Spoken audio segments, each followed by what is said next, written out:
Hello. My name is Michael and my dream is to see a real monster. I wrote in my journal. I couldn't write much more because my mother called me down for breakfast. It was pancakes. Yummy, I said, licking my lips. I ate up, got my bag and went to wait for the bus. Just then the mailman passed and threw me a newspaper. It read, Science experiment gone wrong. Bad black released. Would anyone think that a question asked by a kid assistant could create a terrible monster made of ash? News Today's April Hansen has been covering this bizarre story as it unfolds. I put the paper down and saw a flash of black rush down the street in front of me. On the bus I told my friends about the thing in the paper. Then there was a quick flash of black and the bus driver fainted. We all screamed and braced for impact, but nothing happened. I opened my eyes to see a tall man sitting in the driver's seat. He had blonde hair, scientist glasses and a lab coat, and he looked worried. I asked him who he was and all he would say was, "Made bad black." I gasped. "You're the scientist who made bad black?"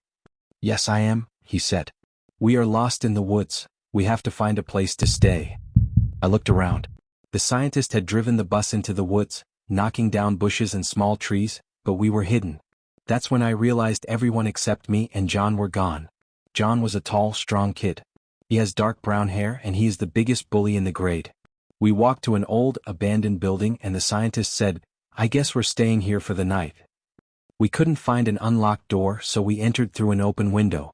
The walls were old and the paint was peeling. Just the look of the place sent shivers down my spine. We found 3 old beds and settled down for the night. In the morning the scientist took me and John to where he had been staying. It was a little cave.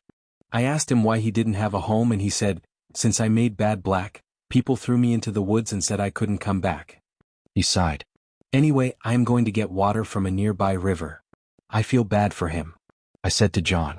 "Yeah, me too, punk," he said before giving me a hard shove. I fell down and hit my head on the floor. Everything went black. When I woke up, the scientist was standing over me. I tried to tell him about John, but I couldn't speak. It took a few minutes to recover, but when I did, all I could think about was, "I want to go home." Then the cave went dark and a voice said, "Hello, creator." Suddenly the ash wrapped around the scientist and tightened. "Help!" the scientist cried in a raspy voice. "I can't breathe." I scooped up a few drops of water and ran at the ashes. In an instant the scientist dropped to the ground and the black ashes flew away. "You scared it away." But how?"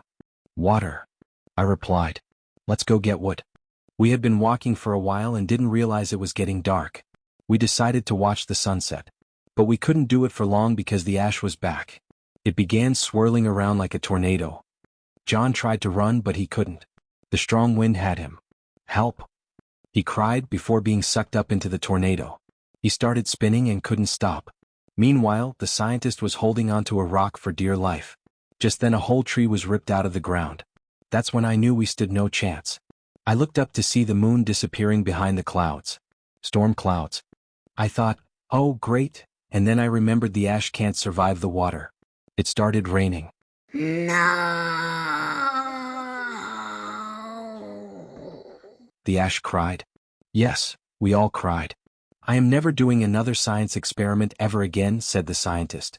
We all laughed. The dark forest cleared up and we could finally see the sun. We made our way out of the forest and the rest of the kids from the bus emerged through the trees.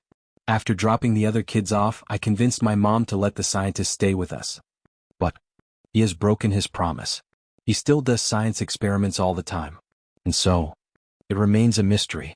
What will be created next?